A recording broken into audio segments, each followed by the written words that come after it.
කොහොමද මේ දවස්වල ට්‍රෙන්ඩින්ම software එකක් තමයි මේ Affinity කියන්නේ.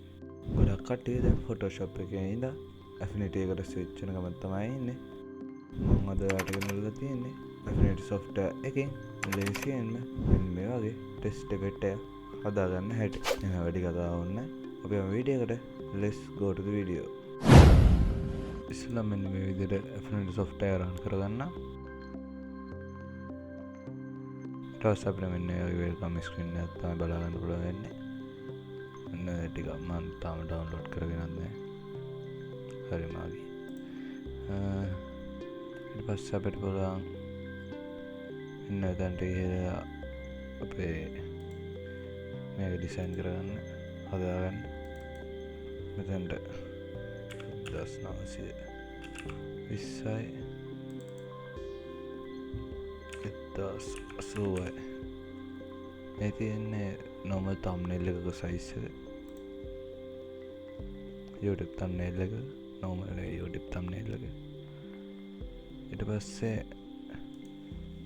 මෙන්න මේ vector කියන එක ක්ලික් කරලා මෙන්න මෙතන තියෙනවා place tool කියලා.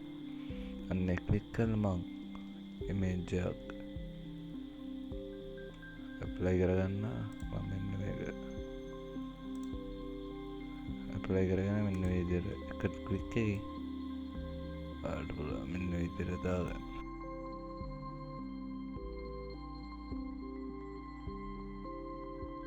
හරි කට්ටිය මම apply කරගත්තා. හරි. ඊට පස්සේ මෙතන pixel කියන එක ක්ලික් කරලා දැන් තියෙනවා මෙන්න මේ tool එක ක්ලික් කරලා මෙන්න මේ ක්ලික් කරලා මෙන්න මේ විදිහට මෙන්න මේක දාගන්න. හරි. ඊට පස්සේ මෙන්න tool එක ක්ලික් කරලා ඒක හරියම center කරගන්න.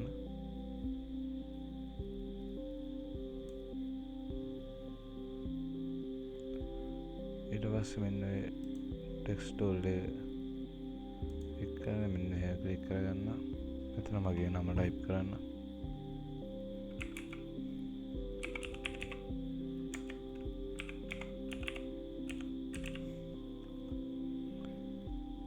හරි මගේ නම ටයිප් කරගත්තා. ඊට පස්සේ මෙන්න මේක මේ tool එක ක්ලික් කරගත්තා. ඊට පස්සේ මෙන්න මේක මම ඔක්කොම capitalize කරගන්න. මෙන්න ආකාරයට ෆොන්ට් මාරු කරගන්නත් පුළුවන්. මේ ෆොන්ට් එකම ඇඩ් කරගන්න.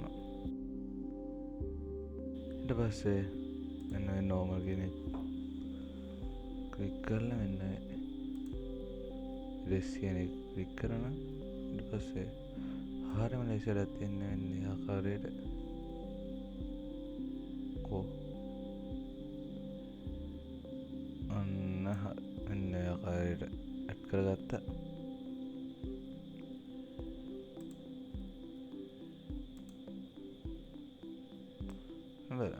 දැන් ඔයාලගේ ඩිසයින් එකට ගැලපෙන තැනින් මෙන්න හැටිවුවා. නේද ජොට්ට දික් කරගන්න. හරි. ඊට පස්සේ opacity ජොට්ට අඩු කරගන්න. හරි මෙන්න මේ විදිහට තමයි මෙන්න මේ transparent text effect එක හදාගන්නේ. මෙන්න තියෙන අපේ final output එක. මේ වගේ cool video බලන්න අපේ channel එක දැම්ම subscribe කරලා like button එකත් ඔබාගෙන යන්න. එහෙනම් ඊළඟ වීඩියෝ එකෙන් සෙට් වෙමු.